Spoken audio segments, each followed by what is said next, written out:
আসসালামু আলাইকুম বন্ধুরা। আজকে রান্না করতেছি একটু শাক, তাও কলমি শাক, তাও একটু ডাল দিয়ে দিলাম রসুন কুচি, সাথে পেঁয়াজ,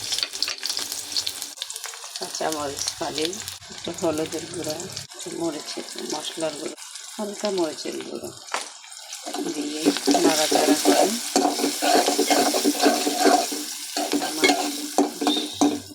একটু লবণ দিয়ে দিলাম ডাল থেকে।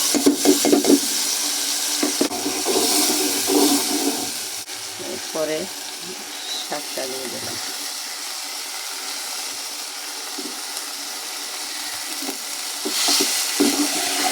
একটু নেড়ে দিয়ে নাড়াচাড়া করে ঢাকনা দিয়ে বসাই দিলাম।